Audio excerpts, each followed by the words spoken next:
अल्लाह के फजल से फीते काटने वाली हुकूमत है। भाई आप तारीख उठा के देख लें, पंजाब में खुशहाली और तरक्की का सफर मेरे कायद मियां नवाज शरीफ साहब की क्यादत में 1985 में शुरू हुआ था। फिर मियां नवाज शरीफ साहब ने इस मुल्क को एटमी कुव्वत बनाया, एटम बम चला के पूरी दुनिया को ये बता दिया कि हम अल्लाह के फजल से एटमी कुव्वत हैं।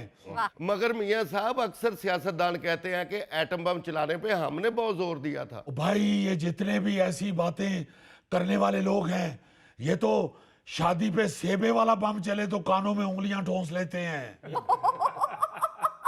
ये जितने भी इस तरह की एटमें करने वाले लोग थे वो हमने सब साइड पे कर दिए हैं। अब सिर्फ अल्लाह के फजल से काम करने वाले लोग बचे हैं। नहीं जी, इस हवाले से तो एक दफा फिर डोनाल्ड ट्रंप ने आपकी और फील्ड मार्शल की तारीफ की है। देखें अली मुमताज साहब, आप जहां दीदा आदमी हैं, जर्नलिस्ट हैं, आपको ये मालूम है कि डोनाल्ड ट्रंप बड़े समझदार आदमी हैं। उन्होंने घाट घाट की काफी पी हुई है। भाई वो इंसान को पहचान लेते हैं। वो अगर बार बार हमारी तारीफ कर रहे हैं तो इसका मतलब है कि हम में कोई दमखम है। वाह। वरना उनको कोई पाकिस्तानी मॉडल जिन नहीं चमड़ा हुआ। वैसे मियां साहब वो ते हर दूजे दिन ही ਤੁਹਾਡੀਆਂ ਤਾਰੀਫਾਂ शुरू कर ਦਿੰਦਾ है। वो भाई कारकर्दगी की वजह से तारीफ करता है। और कोई मैं ਉਹਦੇ ਮੁੰਡੇ ਨੂੰ लैपटॉप नहीं ਦਿੱਤਾ या मैं पाकिस्तान ਨੂੰ ਜਾਂਦੇ ਆ ਉਹਦੇ ਵਾਸਤੇ ਲੱਡੂ ਪੀਠੀਆਂ ਵਾਲੇ ਨਹੀਂ ਛਾਪਰ ਚ ਪਾ ਕੇ ਲੈ ਗਿਆ। ਆ मैं ਉਹਨੂੰ ਕਮਾਲੀਏ ਦੀ ਖੱਦਰ ਤੇ 4 सूट नहीं दे आया। हद हो गई है। आप लोगों को तो खुश होना चाहिए अगर वो हमारी तारीफें कर रहे थे। ये अल्लाह के फजल नाल ਅਸੀਂ ਰਾਫੇਲ ਸੁੱਟੇ ਨੇ ਤੇ ਹੁਣ ਸਾਡੇ ਨਾਲ ਹੱਥ ਸੁੱਟਣ ਦੇ ਹੈ। ऐसे कोई तारीफ नहीं करता किसी की, कुछ नजर आता है तो तारीफ होती है। हाँ जी। ये जितने दिन भी मैं अमेरिका में रहा हूं, आप यकीन माने मैं राती ट्रंप तो लेट सौंदा हाँ तो सवेरे ਉਹਦੇ ਨਾਲੋਂ पहले उठिया ਹੁੰਦਾ सा।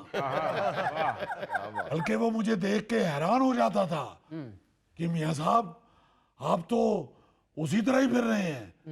मैं उसे याद कराता था, ओ भाई रात को मैंने नीला सूट पहना था, इस वक्त ग्रे पहना हुआ है। अच्छा मियां साहब, ये सदर प्यूटन से मुलाकात वाला भी एक अजीब ही मामला हुआ।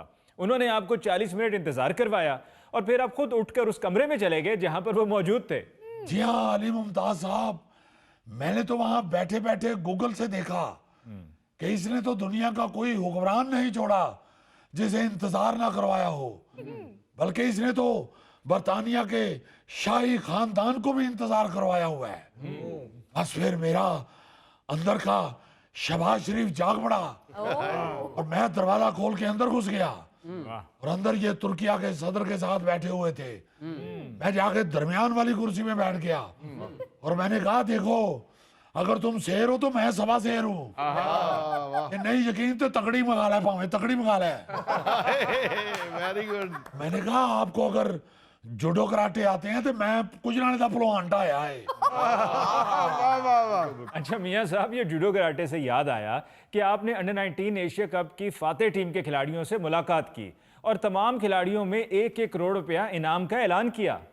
जी हाँ अली मुमताज साहब, ये पूरी कौम के लिए बाइस मुसर्रत और बाइस इज्जत है कि हमारी अंडर 19 टीम ने इंडिया को हराकर ये एशिया कप जीता है। इसलिए भी इन बच्चों की हौसला अफजाई इंतहाई जरूरी थी कि कल को इंशाल्लाह इन्हीं बच्चों ने पाकिस्तान की क्रिकेट की क्यादत संभालनी है। जी मियां साहब गल तो ਤੁਹਾਡੀ बिल्कुल ठीक है, लेकिन ਤੁਸੀਂ ਉਹ ਬੱਚਿਆਂ ਨੂੰ ਕਰੋੜ ਕਰੋੜ ਰੁਪਏ ਦੇਤਾ ਹੋ ਭਾਵੇਂ ਗਵਾਈ ਲੈਣ। देखो गौरी साहब, जिसने संभालना है उसने करोड़ भी संभाल लेना है और जिसने गवा लेना है ਉਹਨੂੰ बेशक 5 रुपए दियो वो भी सुट आएगा। ਆ ਗੋਗਾ ਵਿਚਾਰਾ ਇਕੱਲਾ ਹੀ ਬੈਠਾ ਗੱਲ ਕਰ ਰਿਹਾ ਸੀ ਕਿ ਮੀਆਂ ਸਾਹਿਬ ਨੇ ਉਹ ਬੱਚਿਆਂ ਨੂੰ ਕਰੋੜ ਕਰੋੜ ਦੇਤਾ, ਸਾਨੂੰ 50-50 ਹਜ਼ਾਰ ਹੀ ਦੇ ਦੇਣ।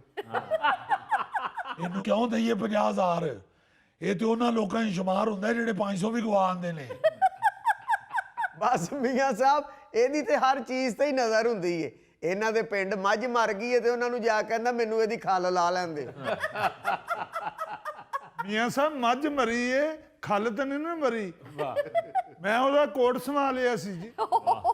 ਇਹ ਗੋਗਾ ਜੀ ਫਿਰ ਕੋਈ ਬਹੁਤ ਤਗੜੀ ਮੱਝ ਹੋਣੀ ਹੈ ਜਿਹਦੀ ਖਲ ਦਾ ਤੁਹਾਡਾ ਕੋਟ ਬਣ ਗਿਆ ਹੈ। ਵਰਨਾ ਮੈਂ ਤਾਂ ਸੁਣਿਆ ਕਿ ਇੱਕ ਬੱਕਰੇ ਦੀ ਖਲ ਦਾ ਤੁਹਾਡਾ ਸਿਰਫ ਇੱਕ ਦਸਤਾਨਾ ਬਣਦਾ ਹੈ।